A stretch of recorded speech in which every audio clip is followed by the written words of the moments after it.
Hi, I'm super excited to be sharing this video with you all today. I've been wanting to do a video like this for quite some time. After talking with my family and friends about credit cards and receiving an overwhelming no, I don't like credit cards. Credit cards are bad. And so I decided that I wanted to share my knowledge about the utility of credit cards and how you can maximize credit cards to get money or to travel for free, if that is what you're interested in. So thank you for watching my video. If you feel that this content has helped you get a greater understanding of credit cards and the rewards that they offer, please like my video and subscribe to my channel, because it is my intention to continue putting out content like this to help use credit cards for their benefit. So there's a few things that I want to talk about, and this is a very high level video specifically for beginners. So why do credit card companies offer rewards? Well, there's a lot of credit cards and there's a lot of companies. So they're all competing against each other, and the consumer wins with all of the incentives that are offered by these credit card companies. So there's a few things to understand when you're using credit cards. You don't want to spend extra money. You want your spend to be organic, and you don't want it to be manufactured, because then that's when you get into trouble and you're not able to pay off your balance due date, which incurs interest. And that's what you don't want to do. That's when people get into trouble. And that's why people say that credit cards are bad. So what you want to do is never use a debit card and never use cash. When you use debit cards and when you use cash, you're throwing away money.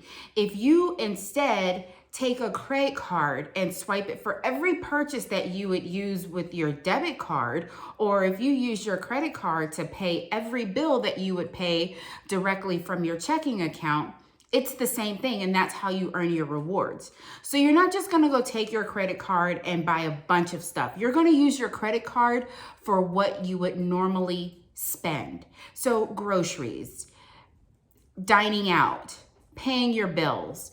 What you normally use the money from your checking account for is what you would use your credit card for.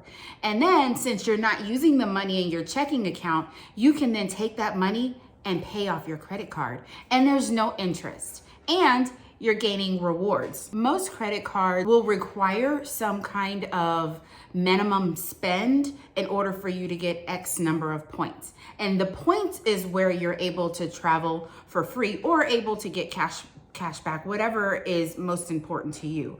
So when you sign up for these credit cards, you'll be required to spend X number of dollars in X number of time or X number of months. So for instance, I have an American Express Gold card, and when I opened that card, I was required to spend $4,000 in 6 months, I believe it was. And so I added my husband as an authorized user. So we both were able to use the card, and we were able to spend $4,000 quickly just on things that we normally spend money on anyways. Our groceries, dining out, we eat out a lot. And so that's one of the reasons that we went for the American Express Gold card, because they offer multipliers in categories that we spend a lot of money on. So if you go to a restaurant or if you go to a grocery store, the American Express Gold gives you 4 points for every $1 that you spend. So if we go out to dinner and we spend $50 at dinner, we end up getting 200 points. If we go to the grocery store and we spend $100, we get 400 points. And that all adds up. And that's how you're able to travel for free. If you don't have $4,000 worth of spend by yourself, you can use an authorized user like I did, just adding another person onto your account that you obviously trust and that can pay their portion of the bill. Or you can also use gift cards. Now, some credit card companies will catch on to this, and then, there may be penalties for you. But what you can do is go to the grocery store and you can buy a few gift cards, like Visa gift cards for $50, $100, $200. And of course, when you buy groceries, if you're using, let's say, the American Express Gold Card, you get 4 points. So I'm buying, you know, a couple of gift cards and I'm getting 4x points on them, and it's also going towards my minimum spend. So that's another way that you can to achieve your minimum spend. Again, you only want to make purchases that are organic. You don't want to have any manufactured spend, because then that's when you get in trouble and you're not able to pay off your credit card by the due date. So never use cash, never use your debit card, always use a credit card, even if it's $1. Because if you go to, like I said, the grocery store, that's 4 points. And all of these points add up. Like with my American Express Gold Card, after I spent that $4,000 in that first 6 months, I was given 90,000 points. And 90,000 points is valued at about 1 cent per point. So that's about $900 that I could use. I won't go into how to use that $900 to get free business travel. I will do that maybe in another video. I want to keep this video very simple and very high level, and just really explain the utility of using these credit cards. So if travel is not important to you, and maybe earning some cash back is, there are credit cards that do offer cash back for different category spends. So if you use gas, most people use gas. So there are credit card companies that will give you cash back when you fill up your tank or when you buy groceries. So you have to find a credit card that meets your needs and is most beneficial to the categories that you spend money. But there is a credit card for everyone. There's credit cards for students, or there's credit cards. You don't have to make a ton of money to have a credit card. You can easily apply for a number of different credit cards and get approved and start working your way up. So you may ask, okay, well, doesn't applying for all of these credit cards hurt your credit score? Not really. So only about 10% of your credit score is based on the inquiries that are on your credit. So for instance, I have opened 4 credit cards in the past 3 months, and my credit score is 801. My credit score may drop a couple points with every hard inquiry, but those points are going to recover after just a couple months.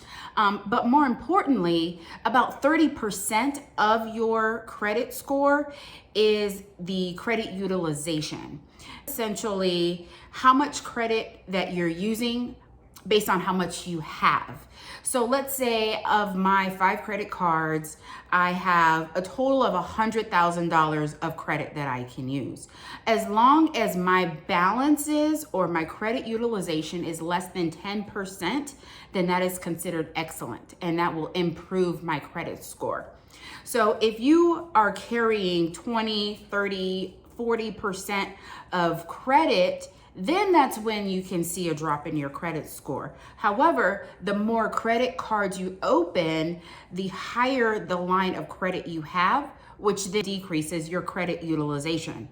So opening credit cards, it's good for your credit. If you're trying to build credit, you can start, like I said, with a simple card that maybe gets you $500 cash back once you spend X number of dollars. And then over time, just use that card, pay it off before the payment due date, and keep doing that. And then you can open up another credit card, and then another credit card, and then another credit card. But it's important to remember that you always want to pay your credit card before the payment due date. And if you have multiple credit cards, you always want to know credit cards have balances, when your due date is, when your statement closes. That's all important to remember. And there are apps to help track of that. I have a number of different apps that I use to help me know what balance I have on what card and when the date is due, and then how many points that I'll be getting. So I've racked up over 300 points and just organic spend. And those are all points that my family and I are going to use to fly business class out of the country. If you don't fly or if you don't travel out of the country, that's fine. You can still use these travel credit cards for hotels. You can use them for rental cars. You can use them for cruises, for trains. You can use them for any type of travel that you desire. It doesn't have to be for international flights. You can use them to fly from the East Coast to the West Coast. You don't have to pay anything. And oftentimes, if you have enough points, which you don't need a lot of points to be able to fly in business class or first class, especially if it's domestic. So if you have enough points, you can fly in business class or first class domestically, and you can do it internationally as well. So I hope that I have helped you understand the utility of having these credit cards. Credit cards are not bad. You just have to be responsible with your money, and you have to make sure you're paying them off. But never, ever, ever use your debit card, and never, ever, ever use cash. When you use these two forms of payment, you are losing money. Use those credit cards and then pay off your credit card with the money that's in your checking account that you would have used anyways. Just use the credit card instead.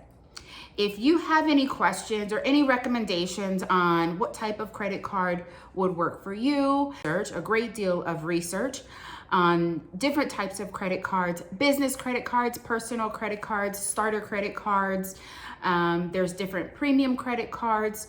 And so if you have any questions on what credit cards you should get, or if you want more information on how to maximize your credit cards for travel or for cash back, or if you have questions on annual fee, is it worth paying an annual fee on some of these credit cards? Because yes, many credit cards do have annual fees. However, you should be able to justify paying the annual fee on the credit card based on the credits or the benefits that are offered for that card. So I'm going to give you a quick example. On my American Express Gold card, that card is $250 a year. You may say, well, why would somebody pay $250 a year? Well, one, I get 4x points on dining fast food, and my family and I are foodies. We eat out a lot. But I justify paying that $240 by 2 credit Amex offers. So Amex Gold, with the Amex Gold, you get $120 annual credit for Uber Eats, and you get $120 annual credit for various number of restaurants. I use Uber Eats, and as I mentioned, we eat out a lot. So I use both of those $120 credits for a total of $240, which makes the effective fee for this card only $10. So you just have to be able to justify paying that annual fee. If it's worth it, great. If not, then you can check out another card, or you can open the card and get the sign-on bonus, meet the minimum spend to get the sign-on bonus. And then after a year, you can either downgrade the card to a lesser card or to a free card, or you can close the card. You really just want to get those points. The quickest way to earn points is by signing up for a new card.